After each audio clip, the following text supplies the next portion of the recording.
Hello students, Einstein की special theory of relativity पे based हमारी सीरीज ऑफ लेक्चर्स में आपका स्वागत है। इससे पहले हम बहुत सी डेरिवेशंस कर चुके हैं, जैसे कि Lorentz transformation, time dilation, length contraction या आइंस्टीन की वेलोसिटी एडिशन थ्योरम और रिलेटिविस्टिक मास और भी बहुत सी चीजें। तो अगर आपने वो सब नहीं देखा है तो पहले आप उन्हें देखिए। इसके साथ साथ हम आपके क्वेश्चंस को भी हम आंसर देने की कोशिश करते हैं। एक स्टूडेंट ने यह दावा किया कि वो ये प्रूव कर सकता है कि आइंस्टीन की थ्योरी ऑफ रिलेटिविटी गलत है, तो उसने गलत प्रूव करने के लिए एक थॉट एक्सपेरिमेंट का सहारा लिया।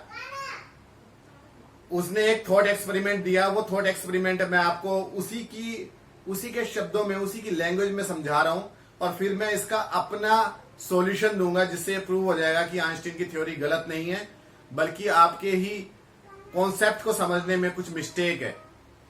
तो देखिए वो थॉट एक्सपेरिमेंट क्या है, पहले हम उसके बारे में बात करते हैं। एक सोर्स ऑफ लाइट है और सोर्स ऑफ लाइट से एक स्पेसक्राफ्ट की तरफ लाइट जा रही है। सोर्स से स्पेसक्राफ्ट की डिस्टेंस इतनी है कि लाइट उस तक 6 मंथ में, यानी 6 महीने में, यानी कि 1 करोड़ यानी कि 1,55,52,000 सेकंड में पहुंचती है। सोर्स से स्पेसक्राफ्ट नंबर 1 तक की डिस्टेंस इतनी है कि अगर स्पेसक्राफ्ट नंबर 1 अगर स्टेशनरी कंडीशन में है सोर्स के रिस्पेक्ट में, तो उस तक लाइट 6 मंथ में पहुंचती है। और सर टाइम में यहां कैलकुलेट करके पहले ही लिखा हुआ है।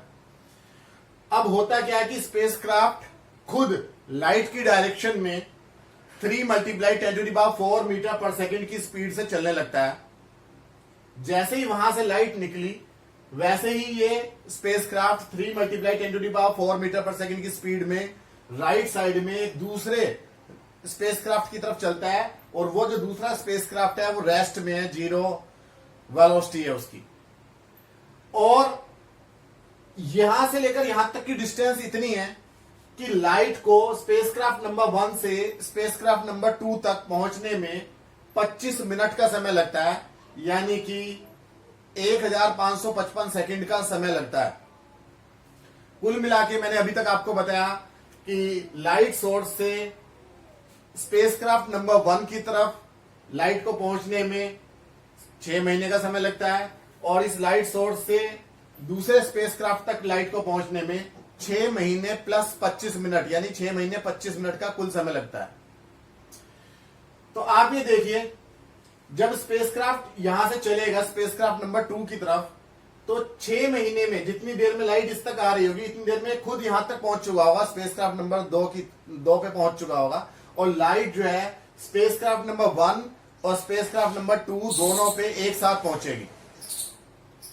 तो जब एक साथ पहुंचेगी तो इन्होंने कहा कि स्पेसक्राफ्ट नंबर 2 को तो ऐसा लगेगा कि लाइट उस तक 6 महीने और 25 मिनट में पहुंची है, जबकि स्पेसक्राफ्ट नंबर 1 को ऐसा लगेगा कि लाइट उस तक 6 महीने में ही पहुंची है। और उसके लिए उसने रीजन दिया कि स्पीड ऑफ लाइट सभी फ्रेम ऑफ रेफरेंस के लिए सेम होती है, तो स्पेसक्राफ्ट नंबर 1 के लिए भी स्पीड ऑफ लाइट उतनी ही रहेगी, तो इसका मतलब वो उतने ही समय में पहुंचेगी, 6 महीने में ही पहुंचेगी उस तक।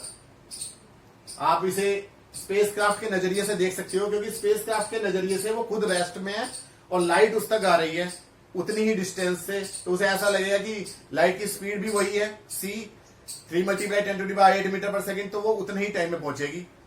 तो ये उसने माना, और जबकि यहीं पर ही सारी मिस्टेक है। तो उसने कहा कि लाइट स्पेसक्राफ्ट नंबर 1 पे पहुंच रही है उसके हिसाब से 6 महीने 25 मिनट में, 6 महीने में, और स्पेसक्राफ्ट नंबर 2 पे पहुंच रही है 6 महीने 25 मिनट में। तो इसका मतलब 25 मिनट का जो समय आ रहा है, तो ये अंतर बहुत ज्यादा है, और जो t = T0/√1 - v²/c² से भी नहीं कैलकुलेट होता। उस फॉर्मूले से भी अगर हम कैलकुलेट करें टाइम डायलेशन के फॉर्मूले से, तो वो उससे 1 सेकंड का भी अंतर नहीं आएगा, जबकि यहाँ 25 मिनट का अंतर आ रहा है। तो ये क्वेश्चन था, अब इसे हम सॉल्व करते हैं। यहां ध्यान देने की बात यह भी है कि यहां पर सारी जो ये डिजिट्स हैं ये बिल्कुल सही हैं, कैलकुलेशन भी ठीक है। जैसे कि यहां पर जानबूझकर ये 1,55,52,000 सेकंड लिया है, और यहां 1 1555 लिया है ताकि ये जो आगे का है टर्म ये पूरा पूरा कैंसिल हो सके। जैसे कि मैं आपको बता रहा हूं भाई, लाइट को यहां से यहां तक पहुंचने में कितना टाइम लग रहा है, 25 मिनट, यानी कि 1555 सेकंड। तो 1555 सेकंड में डिस्टेंस कितनी ट्रेवल करेगी लाइट, 1555 मल्टीप्लाई 3 मल्टीप्लाई 10⁸ इसी स्पीड से ट्रेवल कर रही है। तो ये डिस्टेंस उतनी होनी चाहिए जितना कि स्पेसक्राफ्ट 6 महीने में ट्रेवल कर रहा है, यानी कि 155520000 मल्टीप्लाई 3 इंटू 10⁴। और आप ये देखें दोनों तरफ बराबर ही आ रहा है लगभग, तो ये बिल्कुल सही है। लेकिन मिस्टेक कहां पर है, मिस्टेक है ये कंसीडर करने में कि स्पेसक्राफ्ट को लगेगा कि लाइट उस तक 6 महीने में ही पहुंची है। यह बात बिल्कुल ठीक है कि आइंस्टीन ने कहा था कि लाइट जो है वो सभी के लिए सेम स्पीड से चलती है, लेकिन सेम स्पीड का ये मतलब बिल्कुल भी नहीं है कि सेम टाइम में पहुंचेगी। एक्चुअली 6 महीने पहले स्पेसक्राफ्ट यहां पर था तो उसकी डिस्टेंस लाइट सोर्स से इतनी थी, लेकिन जब वो यहां पहुंच जाएगा, स्पेसक्राफ्ट नंबर 2 की डिस्टेंस पे पहुंच जाएगा, मान लिया ये डिस्टेंस कितनी है, L0 है, वो L0 डिस्टेंस पे पहुंच जाएगा लाइट सोर्स से। तो अगर आपको टाइम कैलकुलेट करना है तो टाइम के लिए आप फॉर्मूला तो वही लगाएंगे, time is equal to distance और अपॉन स्पीड। लेकिन यहां पर जो डिस्टेंस रखेंगे ये उस टाइम की डिस्टेंस रखेंगे जिस टाइम पर स्पेसक्राफ्ट यहां पहुंच चुका है। आप ये देखिए स्पेसक्राफ्ट नंबर 1 को ऐसा लगेगा कि वो खुद स्टेशनरी है और लाइट सोर्स उससे दूर जा रहा है। कितनी स्पीड से जा रहा है, 3 मल्टीप्लाई 10⁴ मीटर पर सेकंड की स्पीड से उससे दूर जा रहा है। और किसी भी तरीके से वो ये नहीं पता लगा सकता है कि लाइट इस स्पेसक्राफ्ट से कब निकली है। उसे तो बस लाइट उस तक पहुंचती हुई महसूस होगी, क्योंकि लाइट जो है वो खुद एक इंफॉर्मेशन है, वो एक सिग्नल को लेके चल रही है यहां से, और इंफॉर्मेशन इसे पहले से नहीं पता चल सकती कि वहां से लाइट कब निकली। इसके अकॉर्डिंग तो जब इस तक लाइट पहुंची तो तब ये पता लगा सकता है कि वो स्पेसक्राफ्ट कितनी दूर था, सोर्स कितनी दूर था। ये स्पेसक्राफ्ट नंबर 1 पर जब लाइट पहुंचेगी तब इसे सिर्फ इतना पता चलेगा कि लाइट इस तक पहुंची है और आई कहां से है, इस सोर्स से आई है, और वो सोर्स कितनी दूरी पर है उसकी दूरी को आप पैरेलैक्स मेथड से या ट्रायंगल से या किसी भी और तरीके से भी पता लगा सकते हो। तो ये डिस्टेंस पता चलेगी सिर्फ, और वो डिस्टेंस क्या होगी, यहां से लेकर यहां तक की डिस्टेंस, क्योंकि तब तक स्पेसक्राफ्ट यहां पहुंच चुका होगा, स्पेस क्राफ्ट नंबर 2 तक पहुंच चुका होगा, तो वो डिस्टेंस तो होगी ही होगी, साथ साथ वो रिलेटिविस्टिक डिस्टेंस रखनी है। क्योंकि आप ये देखिए जब स्पेसक्राफ्ट नंबर 1 से देखेंगे तो वो सोर्स हमें दूर जाता हुआ महसूस होगा, तो जब दूर जाता हुआ महसूस होगा तो इन दोनों के बीच का जो गैप है वो गैप L0 ना महसूस होके वो गैप जो है वो L0 इंटू √1 - v²/c² इतना महसूस होगा। और स्पीड किस चीज की रखी जाएगी, यहां पर लाइट की, लाइट यहां तक आ रही है तो लाइट की स्पीड कितनी रखी जाएगी, c। तो यानी कि सोर्स से स्पेसक्राफ्ट नंबर 1 तक लाइट को पहुंचने में जो टाइम लगेगा वो लगेगा L0 √1 - v²/c²/c। जहां L0 क्या है, सोर्स से लेकर स्पेसक्राफ्ट नंबर 2 तक की डिस्टेंस है। अब स्पेसक्राफ्ट नंबर 2 तक की डिस्टेंस को आप L0 को, स्टेशनरी डिस्टेंस को आप मेजर कर सकते हो। कैसे, स्पेसक्राफ्ट नंबर 2 तक लाइट कितने टाइम में पहुंची है, उस तक लाइट पहुंची है 6 महीने प्लस 25 मिनट में, यानी कि ये वाला टाइम और ये वाला टाइम दोनों को ऐड करके इतने टाइम में पहुंची है। लाइट की स्पीड भी आपको पता है तो आप L0 निकाल सकते हो। तो आप स्पेसक्राफ्ट नंबर 2 की हेल्प से L0 निकालेंगे। तो फॉर स्पेसक्राफ्ट नंबर 2 L0 यानी कि distance is equal to speed multiply time. Speed कितनी है c और टाइम कितना है, इन दोनों का सम। जब सम करेंगे तो ये आ जाएगा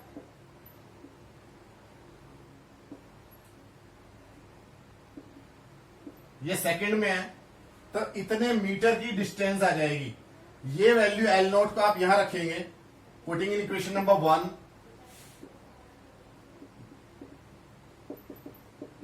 तो आपको टाइम पता चल जाएगा स्पेसक्राफ्ट नंबर 1 का कि स्पेसक्राफ्ट नंबर 1 के अंदर कितना टाइम बीत चुका होगा जब उस पर लाइट पहुंचेगी, और वो टाइम आएगा जब एल नोट को आप यहां रखेंगे। तो आप देखें सी से सी कैंसिल हो जाएगा, यह आ जाएगा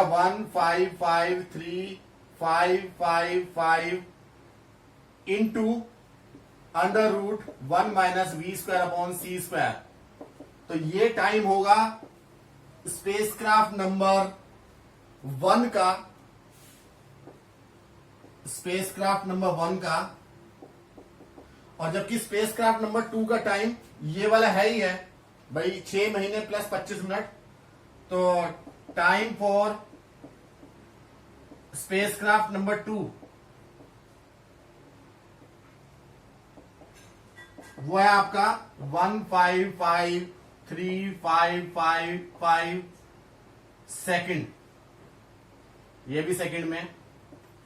तो आप ये देखिए दोनों टाइम में स्पेसक्राफ्ट नंबर 1 का जो टाइम है वो ये इस फॉर्मूले से है, जहां v उसकी वेलोसिटी है, v की वैल्यू चाहे 3 मल्टीप्लाई 10⁴ हो, चाहे कुछ भी हो, तो यहां पे उस वैल्यू को रख सकते हैं हम कि कितने टाइम में उस तक लाइट पहुंचेगी।